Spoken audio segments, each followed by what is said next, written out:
Boulot la semaine, soirée le samedi et gueule de bois le dimanche. Si je viens de résumer ta vie, faut qu'on parle. Et si tu veux un post par jour pour mieux gérer tes émotions, abonne-toi. Donc j'ai 27 ans, bientôt 28, et avec le début des études, donc au début de la vingtaine, moi et tous les gens de mon âge avons pris cette habitude d'attendre avec impatience le week-end en attendant la soirée du week-end. Puis il y avait le petit bas du dimanche, mais ça reprenait. Je voyais les potes le lundi, etc. Mais voilà, en grandissant et en passant la barre de 25 ans, ou en général le début de la vie active, j'ai remarqué que mon groupe social s'est divisé en deux groupes. Le premier groupe qui continuait ce cycle, car ayant toujours fait ça, ayant besoin vraiment de décontracter la semaine. Et puis un deuxième groupe qui, en partie motivé surtout par la baisse de capacité de récupération de l'alcool, a interrompu petit à petit ce cycle. Pas complètement, mais en majeure partie. Et en gros, il y a deux changements qui ont été faits. C'est arrêter de se coucher tard parce qu'il y a des soirées, et boire d'alcool. Et la chute de l'histoire va arriver très vite. Le deuxième groupe est bien plus heureux, parce qu'il a commencé une vie d'adulte, et s'est rendu compte qu'en fait, c'était plutôt cool, la vie d'adulte. Par contre, le premier groupe pourchasse encore, chaque semaine, un passé d'étudiant qui ne reviendra jamais. Et le deuxième groupe a littéralement un corps sain et en bon état,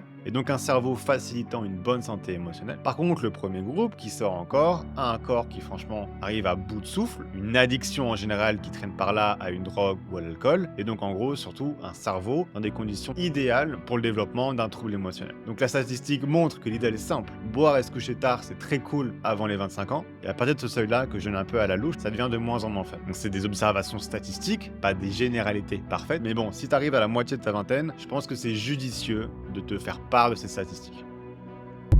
Merci d'avoir regardé jusqu'au bout. Si tu veux commencer sérieusement ta guérison, clique sur le lien dans ma description.